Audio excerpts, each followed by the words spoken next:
बिस्मिल्लाहिर्रहमानिर्रहीम। अस्सलाम वालेकुम नाज़रीन। नाज़रीन, जब भी कमज़ोर रियासतें जैसे होती हैं, जैसे कि इंडिया, पाकिस्तान, बांग्लादेश, इस किस्म की रियासतों में जब भी आपको आपके पास कुछ नहीं होता करने के लिए और अपनी अपनी मकबूलियत आप खो रहे होते हैं, तो मज़हब का सहारा लिया जाता है और हुकूमतों को तूल दिया जाता है। पाकिस्तान में ये प्रैक्टिस तकरीबन पिछले 50 साल से ज़्यादा अरसे से जारी है, जिसका बेतहाशा नुकसान हुआ है।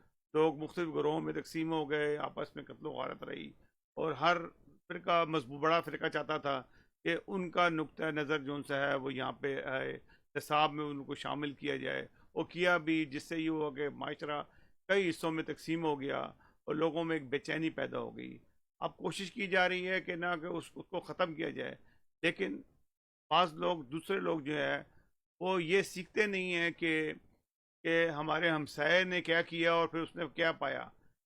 भारत में भी में बहुत अच्छा निज़ाम चल रहा था, जमहूरियत थी, दुनिया की बेस्ट जमहूरियत में शुमार होता था कि इतनी बड़ी जमहूरियत है जहाँ बड़े आराम से 4 साल के बाद इक़्तिदार दूसरे को मिल जाता है। पिछले 7-8 साल से, जब से नरेंद्र मोदी साहब की हुकूमत आई है, और नज़र आ रहा था कि इंतहा पसंद ऐसा ऐसा ऐसा ऐसा मुख्तलिफ इलाकों से कामयाब हो रहे हैं और वो अपनी पार्टी में जगह बना रहे हैं और हुकूमत का हिस्सा बनते जा रहे हैं। ये ख़तरे की घंटी काफ़ी अरसे से बज रही थी, इसमें नरेंद्र मोदी, क्योंकि नरेंद्र मोदी साहब एक इंतहा पसंद मजहबी ग्रोह से ताल्लुक़ है उनका। उन्होंने अपने दौर के अंदर, गुजरात के अंदर, जब वो वज़ीर आला थे, बेतहाशा मुसलमानों का कत्लेआम कराया। रेलगाड़ी वाला वाक़या मशहूर है, जिसकी आड़ में उन्होंने, गुजरात में जो कत्लेआम हुआ था, उसकी मिसाल दुनिया में नहीं मिलती। अब हालात ये हैं कि वहाँ के जो लोग हैं वो भी बोल पड़े हैं, लीडरान बोल पड़े हैं। जैसे कि शत्रुघ्न सिन्हा ने पिछले दिनों एक बयान दिया, जिसके अंदर उन्होंने बहुत अफसोस से कहा कि जो हिंदुस्तान की हालत जा रही है वो इतनी बुरी है, आपको दुनिया में हर जगह पे आपको थू थू किया जा रहा है, और आपकी गुर्बत इतनी बढ़ गई है कि आप दुनिया के करीब तरीन मुल्कों में शुमार हो रहा है जहाँ के पहले आपका हालात बेहतर था। पाकिस्तान आपसे बहुत बेहतर है, बांग्लादेश उससे भी बेहतर है। फिर उसके बाद अगर आप देखा जाए तो जमहूरियत के अंदर भी आपका आपका जो नंबर है वो काफ़ी पीछे चला गया है। मतलब 51% के ऊपर आपकी डेमोक्रेसी आती है, यानी कि ये पहले जब आप 10वें 12वें नंबर पे होते थे, तो ये भी हालात ख़राब हो गए। ये सारा का सारा कारण इस नरेंद्र मोदी साहब की है।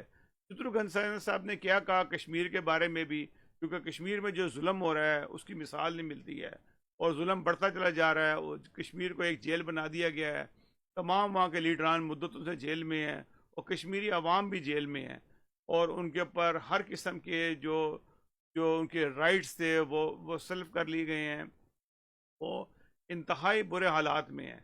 चलें, चाइना में तो एक एक कोरोना वायरस की वजह से वहाँ पे उन्होंने तमाम इलाकों को कॉर्डन ऑफ किया हुआ है, लेकिन हिंदुस्तान में सिर्फ और सिर्फ अपनी गुंडागर्दी और बदमाशी को कायम करने के लिए हिंदुस्तानी हुकूमत ने कश्मीरी मुसलमानों को, मजलूमों को बुरे हाल में रखा हुआ है।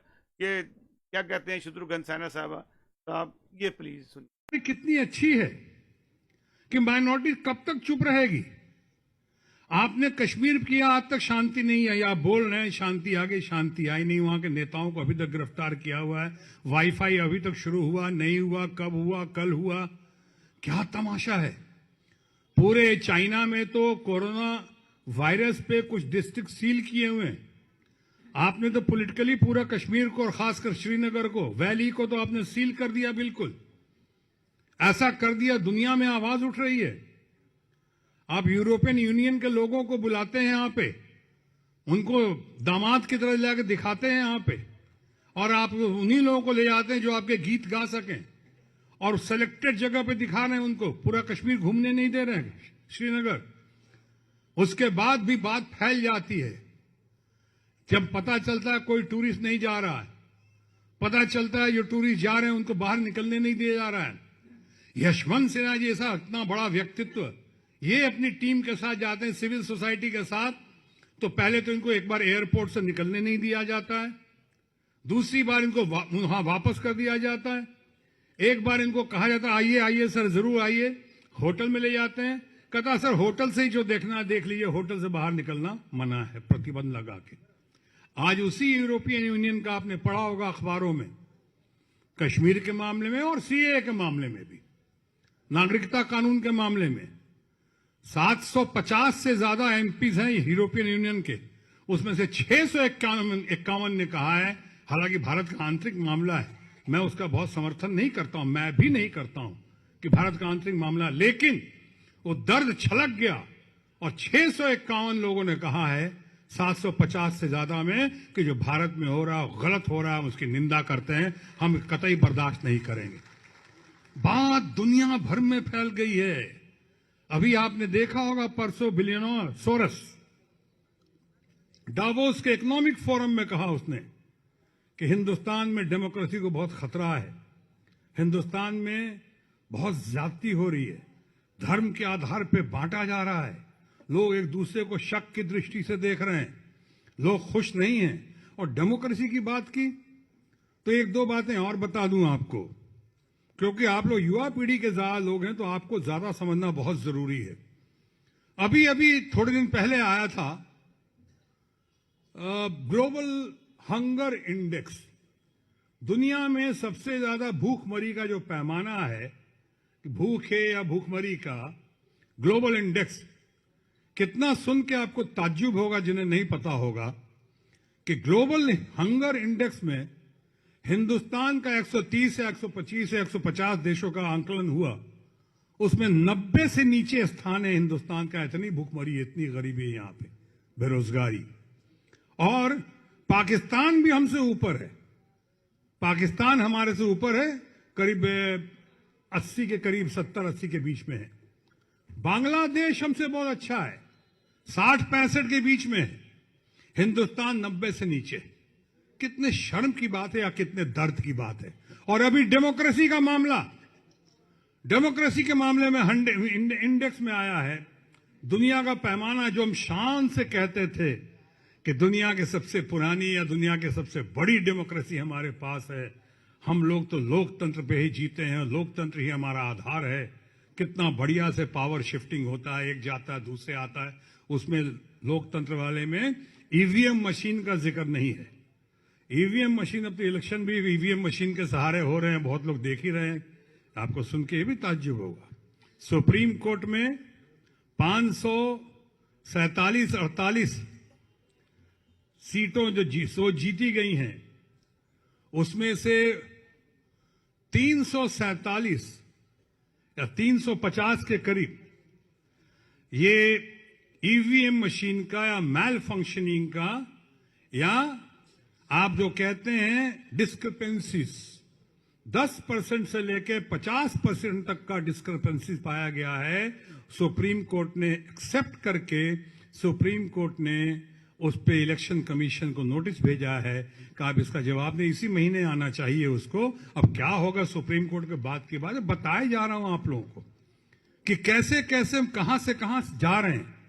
जरा गौर कीजिएगा, डेमोक्रेसी के जिसमें हिंदुस्तान को हमेशा नाज रहा है और नाज होना भी चाहिए, हिंदुस्तान का नंबर आज 51 हो चुका है। 10 में नहीं है, 20 में नहीं है, 50, 30 में नहीं है, 50 में नहीं है, स्लिप करते हुए 51 में आ गई। ये डेमोक्रेसी है हमारी। जी नाजरीन, आपने सुना, उन्होंने तमाम हिंदुस्तान के हालात का बताया कि हिंदुस्तान कहाँ खड़ा हुआ है दुनिया के में। जिस तरीके जब से नरेंद्र मोदी की हुकूमत आ रही है, हिंदुस्तान का हर लिहाज से ग्राफ डाउन हो रहा है, इकनॉमिकली तौर पे, और उनका जो सफारती ताल्लुक था वो भी ख़राब हो रहा है। यूनाइटेड नेशन ने क्या कहा है, इनको जो अभी प्रोग्राम की मीटिंग हुई उसमें क्या कहा गया, और यूरोपीय यूनियन में इनको इनके खिलाफ वोट पड़ा। इस तरीके से ये दिन ब दिन हिंदुस्तान का ग्राफ डाउन हो रहा है। कल यानी कि 5 फरवरी को यकजहती का दिन मनाया जाता है कश्मीर की। होता वाता कुछ भी नहीं है, टायर जलाए जाते हैं, कुछ नहीं होता है। और वो जो जुल्म के अंदर पिस रहे हैं मुसलमान कश्मीर के अंदर, उनका कोई हाल नहीं है। हम तो सिर्फ दुआ ही कर सकते हैं या कह सकते हैं, लोगों को बता सकते हैं कि उनके लिए कोशिश की जाए, उनके हकूक़ के लिए सफारती कोशिश की जाए। जंगें भी हुई, 3 जंगें हुई, उसका भी कोई हल नहीं निकला। लगता यही है कि सिर्फ़ और सिर्फ ये सफारती कोशिश से ये मसला हल हो सकता है, बातचीत से हल हो सकता है, लेकिन मोदी साहब बातचीत पे आने के लिए तैयार नहीं है। का क्या रिज़ल्ट होगा, ये आने वाला वक्त बताएगा। नाज़रीन, अगले प्रोग्राम तक इजाज़त दीजिए। अल्लाह हाफ़िज़ नासिर।